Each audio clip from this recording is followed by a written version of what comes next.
You're just not going to believe what I've found. It's not another part of the clown's costume, is it?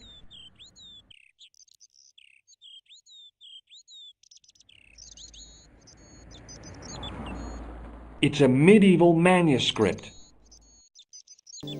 Khan left it in the safe at the U-boot. It's incredible. Is this what he took from Plantar? It could be, which means it's worth enough to kill for. Look there, two guys on the same horse. Oh, yeah. Maybe they couldn't afford one each. What of it? Have you ever heard of the Knights Templar? Their official seal was an image of two knights sharing a horse. Whatever this manuscript means, it's connected with the Templars. How come you know about these knights? I learned about them while writing an article on the Crusades.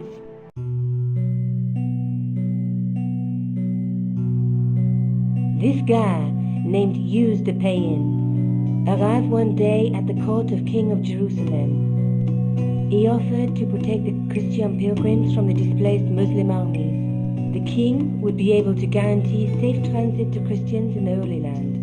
Safer journeys meant more pilgrims, and pilgrims meant trade and wealth. The Templars proved invaluable to the king as a mercenary army. It was said that they never asked how many the enemy numbered, just where they were. And as the years went by, the Templars grew in wealth and numbers. They were so rich, even kings came to them for loans. But at the height of their power, they fell foul of the King of France. He rounded them up and turned them over to the Inquisition. Thousands of Templars were subject to torture and confessed to heresy. Of course, at the end of the Inquisition, there wasn't much they wouldn't confess to.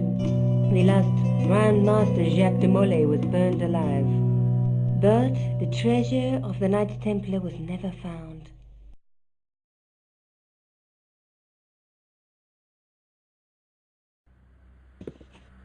Jeez. So the treasure is hidden, waiting to be discovered? If there ever was a treasure, it's been lost for 600 years. Anyway, we're supposed to be investigating a serial killer, not a medieval treasure trove. But maybe that's what the clown and his accomplices are after. Maybe this manuscript is the key. You'd better leave it here for safekeeping. Think about it, George. One guy's already died for it, as you said yourself. Besides, that parchment is fragile. Okay, I'm convinced. You keep hold of it.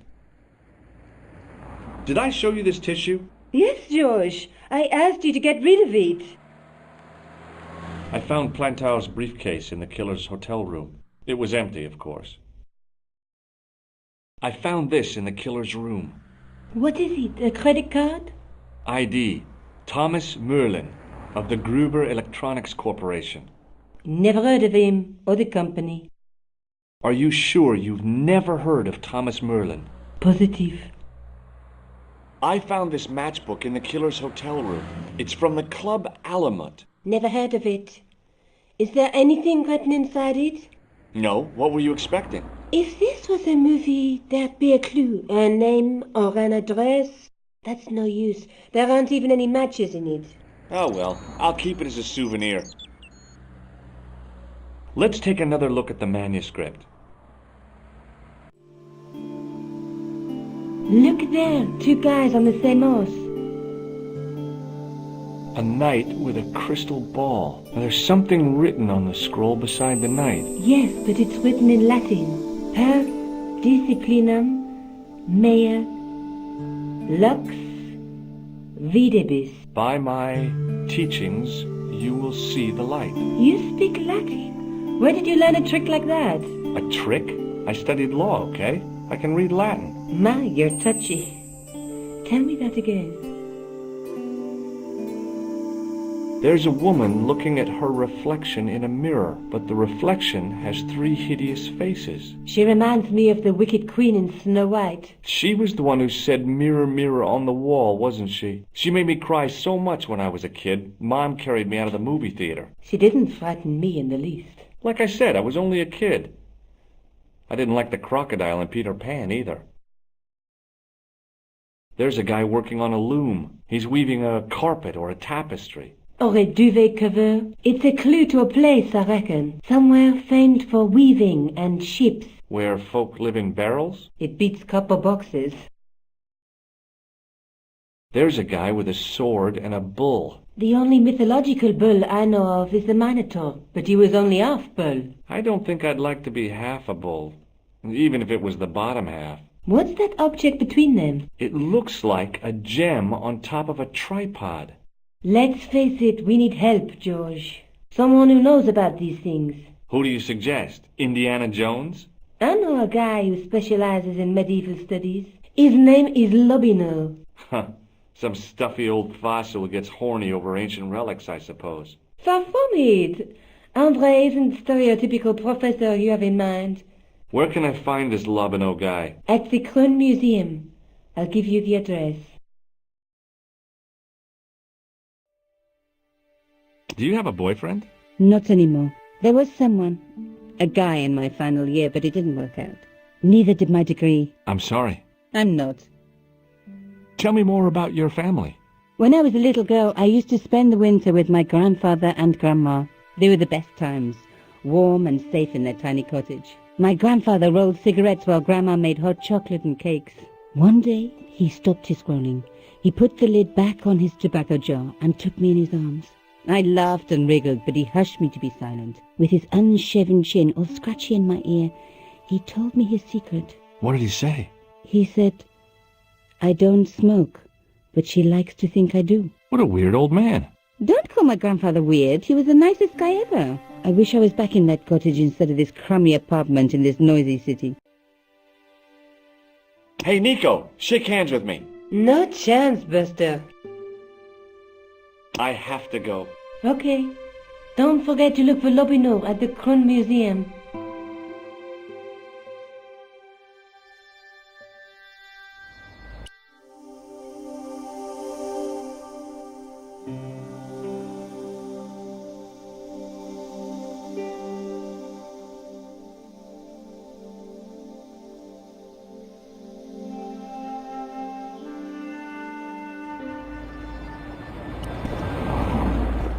Oh, hi. Hello, my handsome friend. Does this matchbook mean anything to you? No, but I can tell you one thing. There's no such place as the Club à la Moute in Paris. Can you tell me anything about this security pass? I can tell it doesn't belong to you. How come? Give me some credit. If you're an electrician, I'll eat my antirhythms. You're a remarkably talented lady. See you later. That's right, monsieur, you will.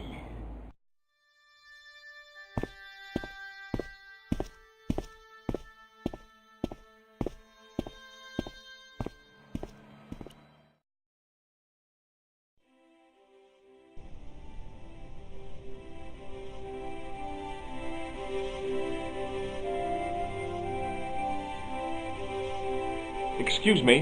What do you want now? I'd like to report an assault. Yes, monsieur? Where is the victim? I'm the victim. I've been harassed by a pair of thugs. I see. And where did this alleged assault take place? Outside the Hotel Ubu. They stopped me as I was leaving and went through my pockets. Could you describe the suspects, monsieur? One looked like a gorilla, and the other looked like a weasel. Their names are Flap and Guido. Bon. I'll get them this time. What are you going to do about Flap and Guido, Sergeant? I'm going to bust them, monsieur. For years I have been hoping to pin something on that pair. Now's my chance. I'll show them. And the inspector. Thanks, Sergeant. Thanks for taking me seriously. I'm only doing my duty, monsieur. Does the name Merlin mean anything to you, Sergeant? Nothing, monsieur. Does this matchbook mean anything to you, Sergeant? That's a double-lined Swedish with a crosshatch Bergman strike strip. Now, that's unusual. Pre-war Anderson hinging. Really? I haven't seen a reinforced Anderson outside of a private collection. It's rare, then? In this part of the world, yes. There are only 3 places these are made. Taiwan, Manila, and Slough. Is Rosso here? Yes, he is. You wish to speak to him? Yes, I do. One moment, monsieur.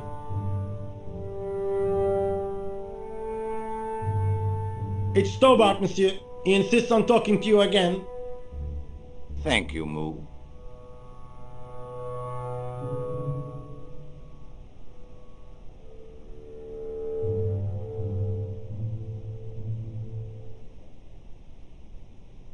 What now, monsieur? Do you know a pair of thugs called Flap and Guido? I have known those two since they graduated from special school. Flap is a nasty piece of work, but Guido is the real brains of the partnership. Where did you hear of them? I met them out front of the Hotel Ubu. Does this matchbook mean anything to you? No, monsieur. I suggest you ask Sergeant Moo about that. God only knows why, but he collects matchbooks. He claims it is a hobby. Does the name Thomas Merlin mean anything to you? No, monsieur, nothing. It's another one of the assumed names used by the killer. Ah, the famous killer clown case. Yeah. You might have forgotten all about it, but I still aim to find that guy. Did I show you this photograph? Oui? You're still convinced he is the killer? Absolutely. Have you heard of the Knights Templar? Les Templiers. But of course, monsieur, their fame is widespread throughout France. We haven't forgotten them, unlike the rest of Europe. It was the King of France who persecuted them, though. Indeed. That shook his cool. Underneath his cultured facade, the man was real twitchy. You're obviously a great admirer of the Knights Templar. They were men of great honor, monsieur. The flower of chivalry. Not everyone would share your views, Inspector. Not everyone shares my passion for Bartok. But if the Templars were as honorable as... That's enough. I do not wish to hear your uninformed opinions, Stobart. Why do you get so wound up about the Knights Templar? They've been dead for centuries. I shouldn't have pushed my luck. Maybe his ancestors were Templars. Whatever. I saw the anger flare in his eyes like a distant summer thunderstorm. The Templars were the first true internationalists. 800 years on, and still the world is fragmented by nationalistic flag-waving fools. You will excuse me. So long, Inspector.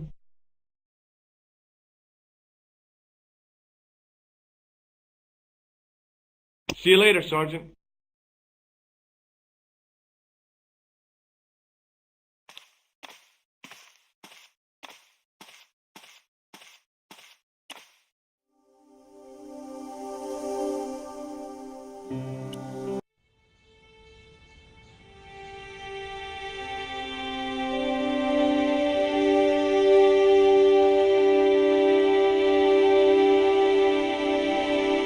Through the grimy glass, I could see several large shapes in the gloomy room. What they were, I couldn't imagine.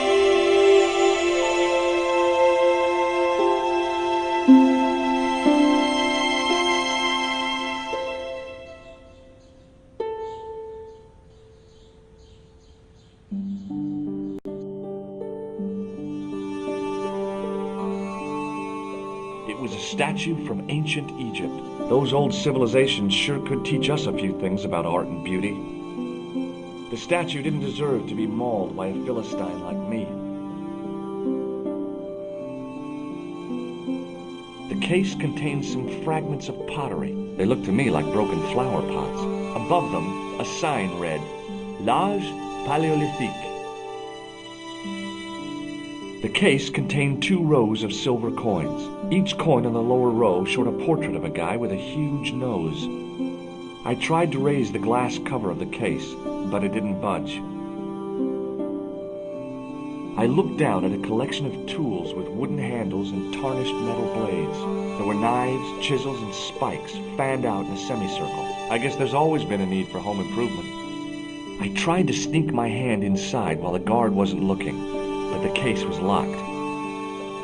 It was a large brass urn. There was nothing in the urn. It was a tapestry of a lady, a lion, and a unicorn. If I'd had more time, I could have stared at it all day. Touching an object as rare and beautiful as that would have been the act of a barbarian. The totem pole looked distinctly out of place in the setting of the museum.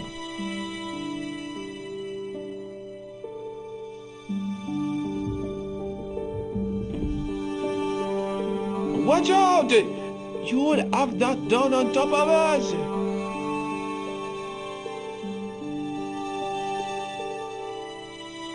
It was an ancient Egyptian sarcophagus with a beautifully painted effigy of its owner on the lid.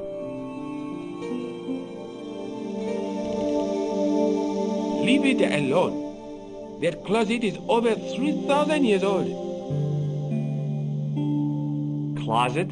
It's a sarcophagus.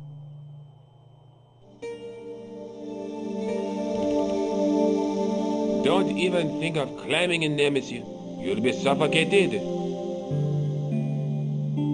I always wondered how it felt to be a mummy.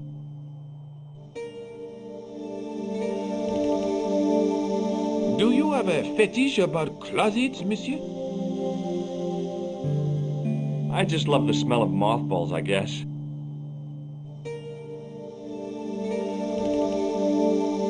No, monsieur. Okay. It was a stone carving from ancient Egypt. I was no desecrator of tombs.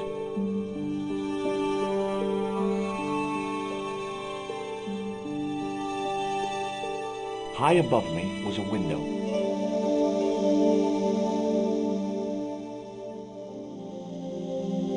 A metal rod attached to the wall was connected to the window. Attention! Please do not open the window, monsieur. Don't you think it's kind of stuffy in here? Better stuffy than dead. What's the problem? Fumes from car exhausts? Not just that, monsieur. There's a new burger bar opened up across the street. The Laughing Buffalo. So what's the problem? They cook their burgers on a charcoal grill, and the fat falls on the open flames. The amount of organic compound and smoke particles released is astounding. Since they opened, local air pollution has doubled, and it stinks like a funeral pyre. That is why I keep the windows closed. Don't open that. Remember the burning cattle.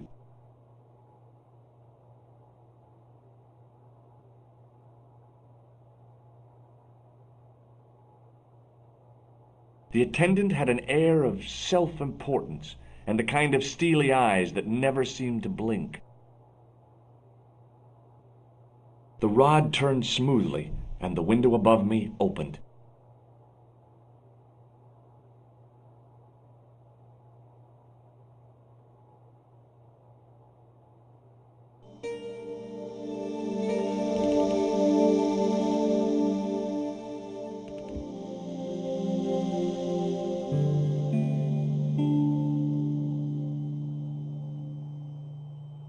This is ridiculous. I could be here for hours.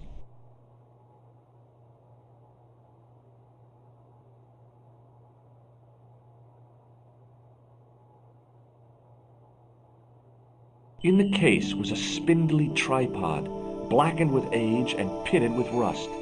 It was identical to the tripod pictured on the manuscript. A notice identified it as 15th century from Western Ireland. It had been found in Loch Marn at the site of a Knights Templar preceptory. Ireland! What's that? This tripod was found in Ireland. I will have to ask you to keep your voice down. I'm sorry, I was excited. The case contained the tripod shown on the manuscript. Hey, no! No, monsieur. No. What's wrong? You must not handle the exhibits. I'm sorry. Now, what did I tell you about touching the exhibits? Was it you can touch all you want so long as your hands are clean? Not quite, monsieur. It was do not touch, not ever. Oh yeah, that was it.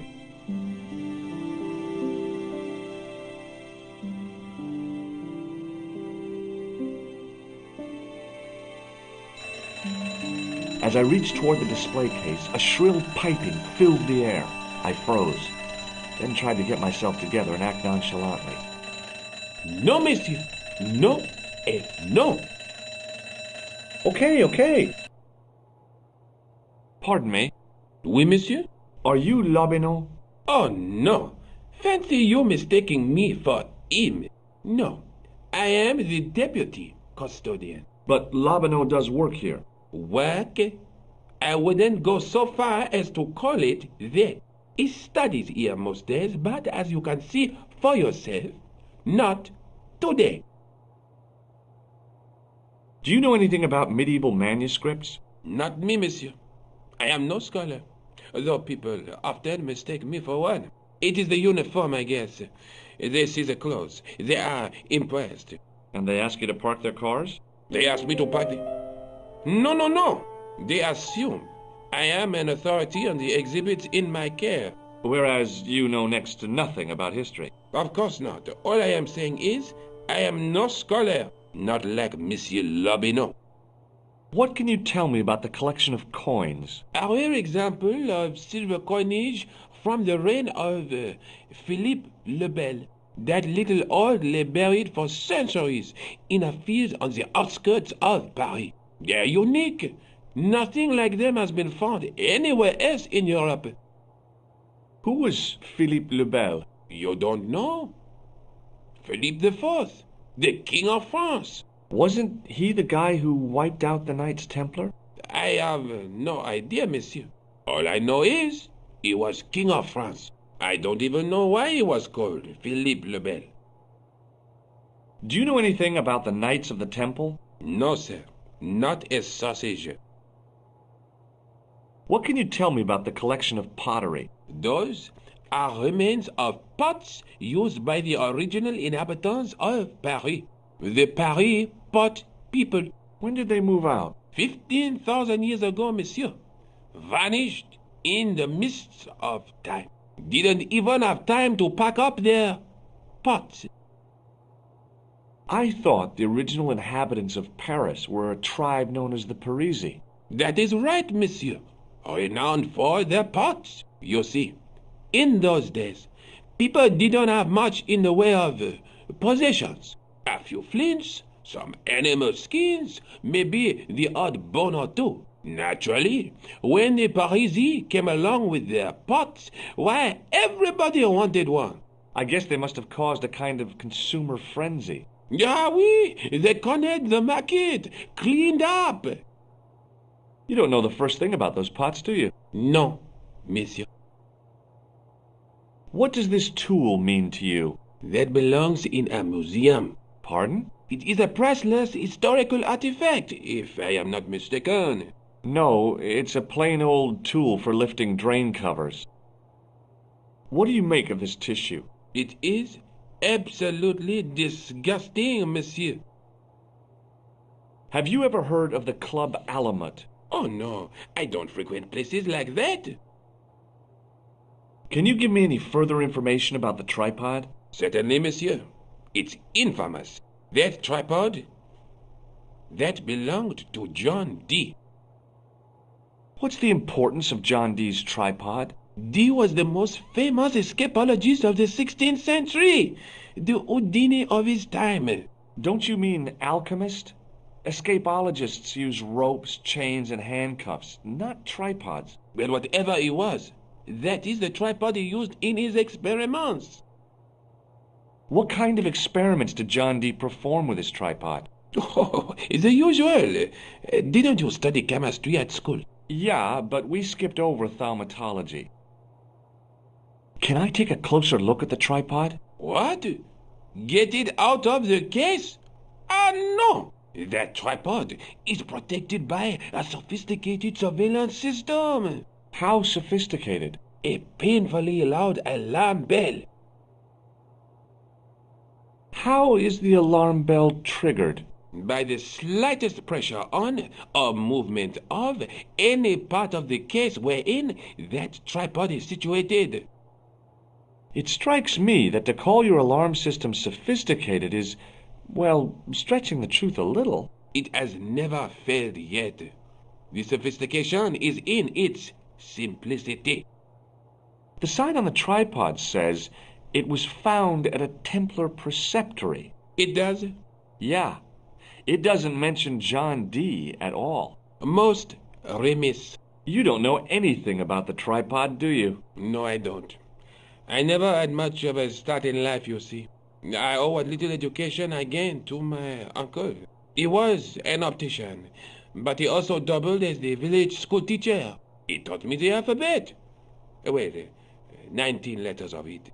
The bottom row of the chart was too small even for him to read, so he left them out. Why don't you start over and enroll for adult education? You know, I never thought of that.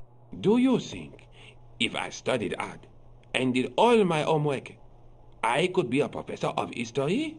At your age? Dream on. Would you like to shake my hand? Not while I'm on duty, monsieur. Thanks for your help.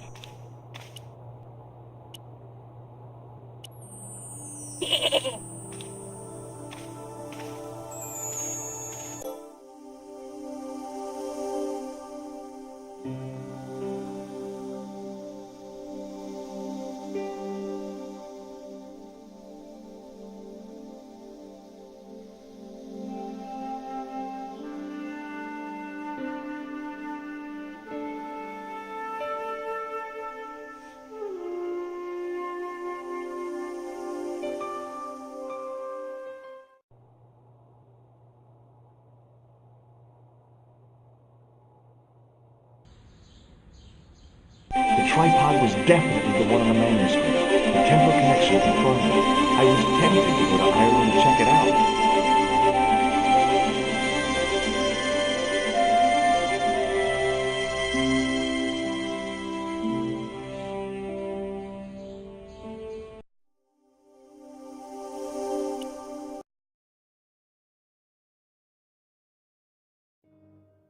Hi. I've been to the Croon Museum. Did you speak to Lobineau? No, he wasn't there.